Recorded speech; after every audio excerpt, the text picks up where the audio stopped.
को, घर की गृहिणी को, घर की लक्ष्मी को, घर की औरत को कभी दूसरे के हवाले नहीं करेगा, कभी बेचेगा नहीं। लेकिन मैं दुनिया का पहला व्यक्ति ऐसा हूँ पापी जो अपने घर की इज्जत को, घर की लक्ष्मी को दूसरे के हवाले कर रहा हूँ, मैं बेच रहा हूँ। भक्तो राजा बहुत रोए, माता बिलख बिलख करके रोए। रानी बोली पिया मेरी और बेटा की याद में भोजन मत छोड़ देना, क्योंकि जब जब आप आते थे तो बेटा को गोद में लेकर के भोजन किया करते थे, बेटा को भी भोजन कराया करते थे। लेकिन अब बेटा के दर्शन नहीं होंगे, मेरे दर्शन नहीं होंगे, इसीलिए आप मेरे और मेरे बेटा की याद में भोजन मत छोड़ देना। माता बहनों, रानी बेटा को लेकर के चले जाते। सुबह से शाम हो गई, राजा हरिश्चंद्र को कोई खरीदने के लिए तैयार नहीं हुआ।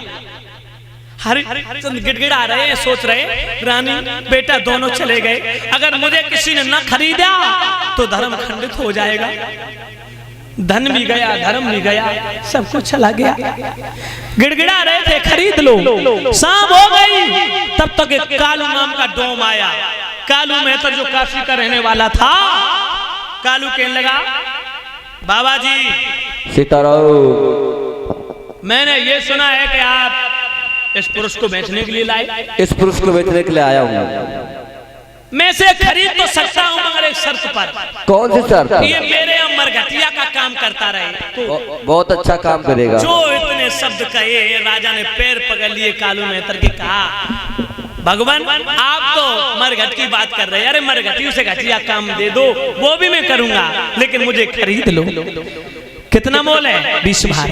कालू मेहता ने 20 भार सोना दे दिया, राजा को खरीद लिया, लेकर के चले हैं।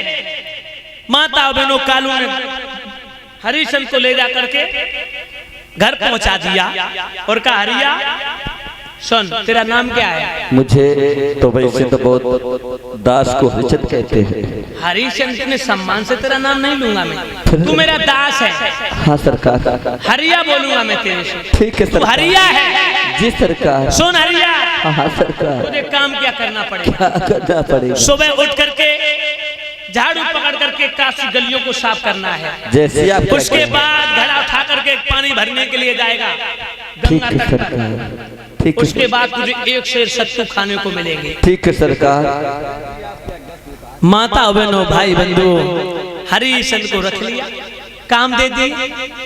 हरिश्चंद्र कभी कभी लेट हो जाते हैं ना जागने में, तो भक्तों पैर की ठोकर से जगाता है कालू मेहता। बारिश समय उठ खड़ा हो। हाँ सरकार। इतना समय हो गया, सूर्य निकल आए, कितने ऊपर चढ़ गए, तू भी सो रहा है। सरकार अचानक नींद आ गई सरकार, मैं सो गया था।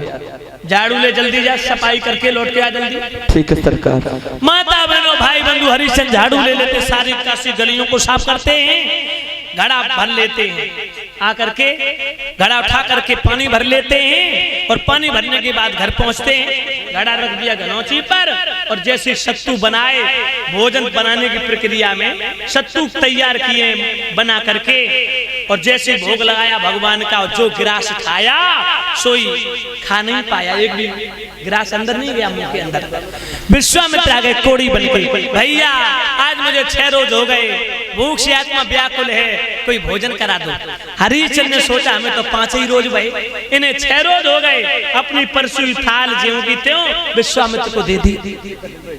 देखिए भक्तों, अगले दिन फिर सारा काम किया राजा, फिर सत्तू बनाए, भगवान का भोग लगाया, और जो गिलास उठाया सोई विश्वामित्र अंधे बन के आ गए। भैया मैं अंधा हूँ, आज मुझे 7 रोज हो गए, भोजन नहीं प्राप्त हुआ, आत्मा व्याकुल है, बेचैन है, भूख से तड़प रहा हूँ मैं, कोई भोजन करा दो।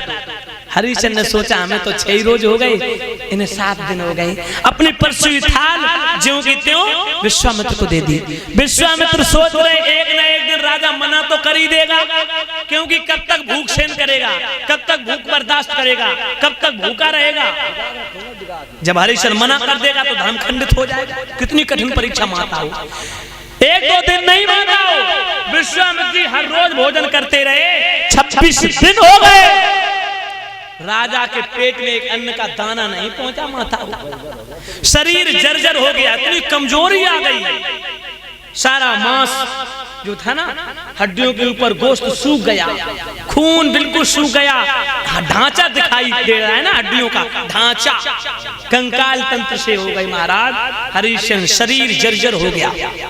ध्यान रखना, इतनी कमजोरी। और एक बात बताओ शरबत भैया, हमें आपको 1-2 दिन भोजन न मिले तो शरीर नहीं काम करता है ना। दूसरे दिन तो चलने में दिक्कत होगी, तीसरे दिन चारपाई पकड़ लोगे।